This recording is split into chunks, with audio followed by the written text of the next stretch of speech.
जय हिंद दोस्तों। चलिए हम स्टार्ट करते हैं आज आधुनिक भारत का इतिहास। तो पहला क्वेश्चन है, आज़ाद हिंद फौज की स्थापना किस देश में की गई थी?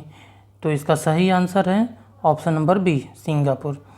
सुभाष चंद्र बोस और रास बिहारी बोस ने इंडियन इंडिपेंडेंस लीग और Indian national army Azad Hind Fauj की स्थापना सिंगापुर में 1943 में की थी।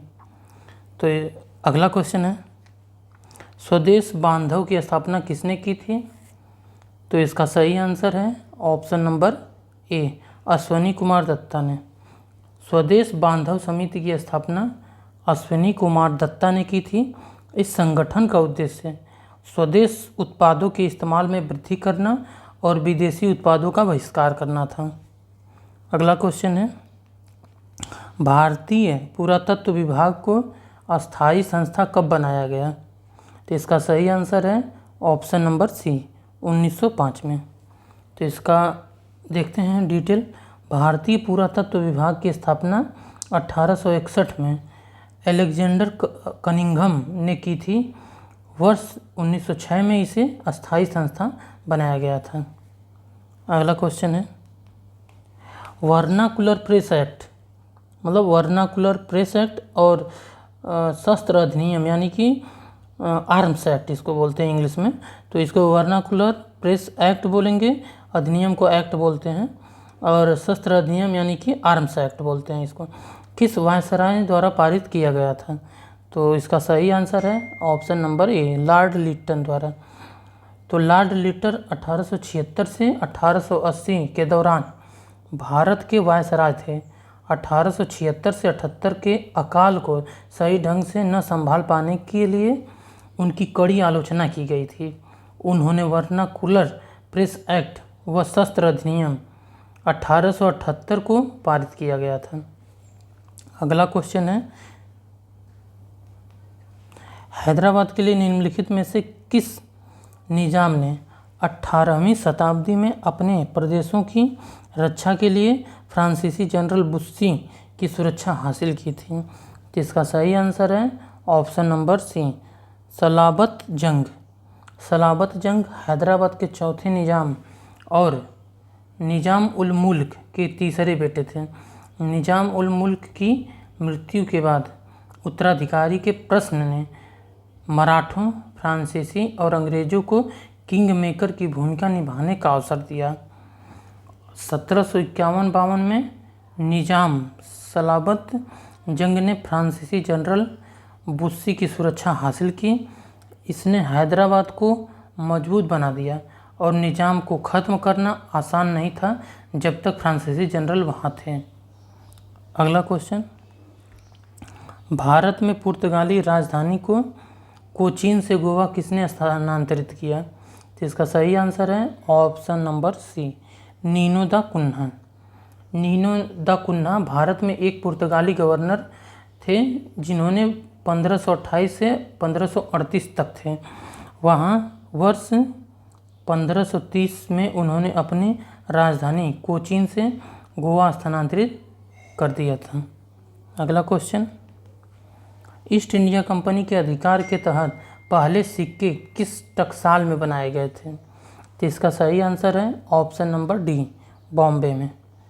कंपनी ने सम्राट फर्रुखसियर से 1717 में बॉम्बे मिंट में मुग़ल शैली के पैसे का खनन करने का अधिकार प्राप्त किया।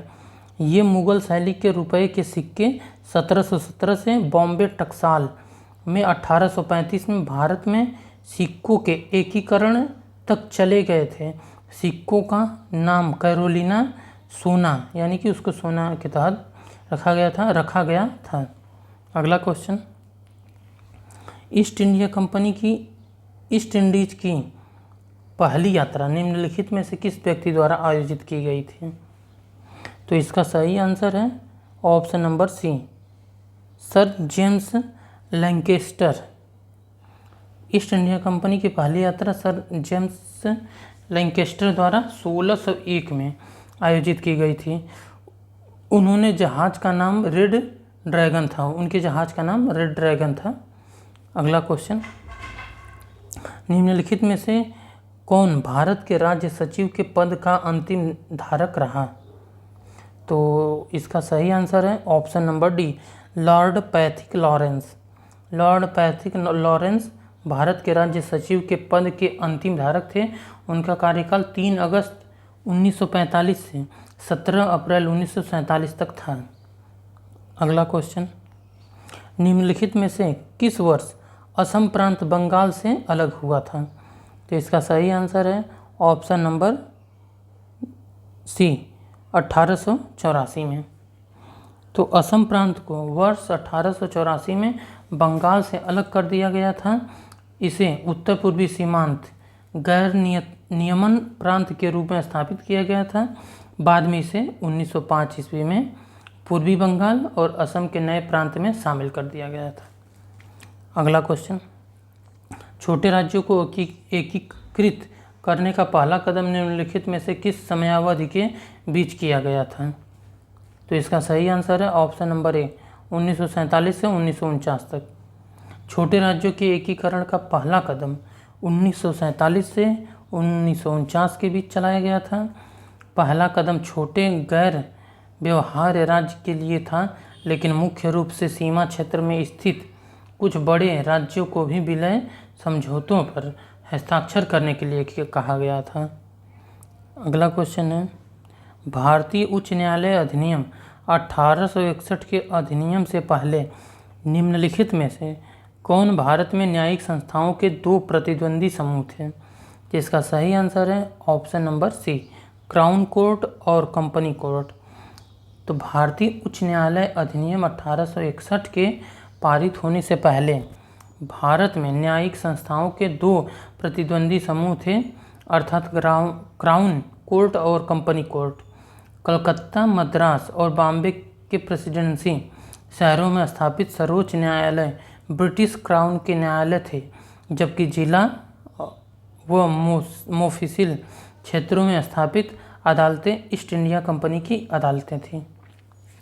अगला क्वेश्चन, भगत की रियासत के निम्नलिखित में से किस वर्ष में मिला गया था?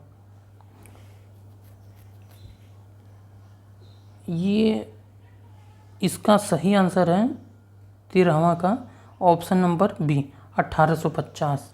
1850 में लॉर्ड डलहौजी के अधीन डॉक्ट्रिन ऑफ लैप्स के आवेदन के द्वारा भगत को अंग्रेजों द्वारा कब्जा कर लिया गया था। चूक का सिद्धांत डलहौजी की नीति थी।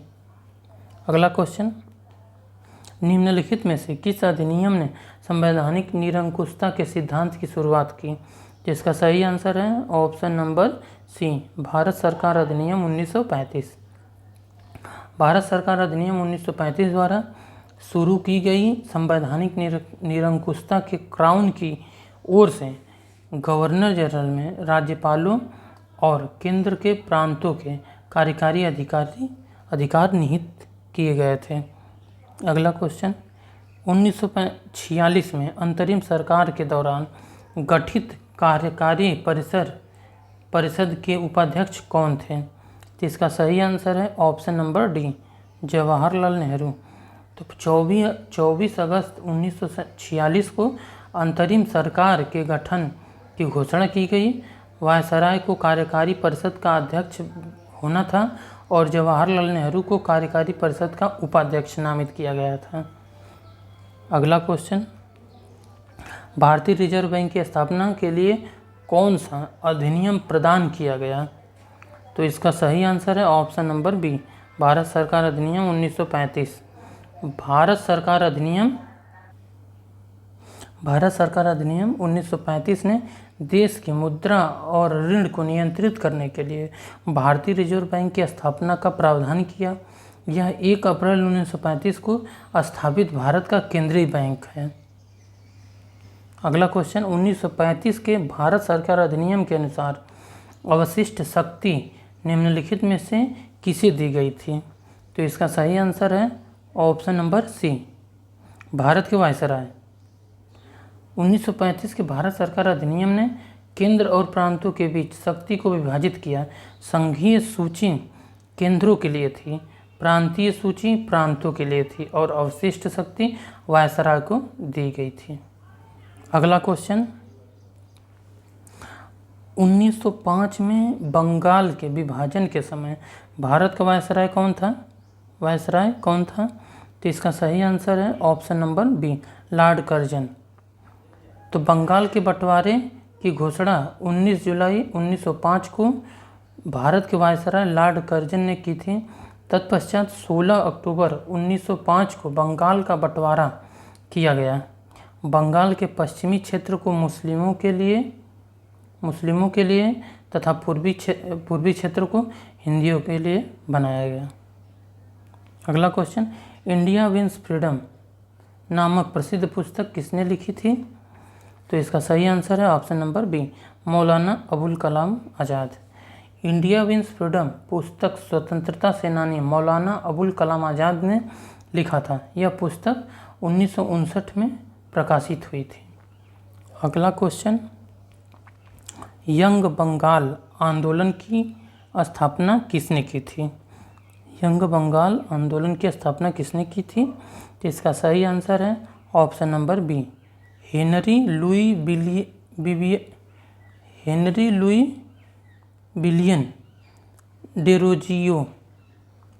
तो इसका सही आंसर है बी ऑप्शन। यंग बंगाल आंदोलन के संस्थापक व कलकत्ता के हिंदू कॉलेज में शिक्षक भी रहे हैं, हेनरी लुई विवियन डेरोजियो। अगला क्वेश्चन, दोस्तों इसको बिलियन कर लीजिएगा। अगला क्वेश्चन है, हजूर साहिब गुरुद्वारा किस स्थान पर स्थित है? तो इसका सही आंसर है ऑप्शन नंबर सी, नांदेड़। 5 तख्त की सूची इस प्रकार से है, अकाल तख्त अमृतसर में, केसरगढ़ साहिब आनंदपुर, पटना साहिब पटना में, हजूर साहिब नांदेड़ में और दमदमा साहिब तलवंडी में है। अगला क्वेश्चन, पानीपत की तीसरी लड़ाई के परिणाम क्या थे? तो पहला था मराठा शक्ति का विकेंद्रीकरण, दूसरा उत्तर पूर्वी भारत में ईस्ट इंडिया कंपनी सशक्त बनी और तीसरा था नादिर शाह का आक्रमण। तो इसका सही आंसर है ऑप्शन नंबर ए, केवल 1, मतलब मराठा शक्ति का विकेंद्रीकरण। पानीपत की तीसरी लड़ाई से मराठाओं को काफ़ी नुकसान हुआ। इसमें हार के बाद उनकी पूरे भारत पर प्रभुत्व करने की योजना विफल हुई। पानीपत की तीसरी लड़ाई 14 जनवरी 1761 को मराठाओं और अफगान शासक अहमद शाह अब्दाली के बीच लड़ी गई थी। अगला क्वेश्चन, निम्नलिखित में से किसने वाराणसी में सेंट्रल हिंदू कॉलेज की स्थापना की थी, जिसे बाद में बदलकर बनारस हिंदू विश्वविद्यालय बना दिया गया? जिसका सही आंसर है ऑप्शन नंबर ए, मदन मोहन मालवीय। मदन मोहन मालवीय ने 1915 में बनारस हिंदू विश्वविद्यालय की स्थापना की थी। 1898 में की ईस्वी में उन्होंने सेंट्रल हिंदू कॉलेज की स्थापना एनी बेसेंट ने वाराणसी में की थी। यह महाविद्यालय बाद में पंडित मदन मोहन मालवीय को दिया गया था। इसे बाद में नाम बदलकर बनारस हिंदू विश्वविद्यालय कहा गया, जिसे हम BHU कहते हैं, BHU वाराणसी। तो दोस्तों आज का इतना ही है, इतना सभी लोग याद कर लेंगे। धन्यवाद।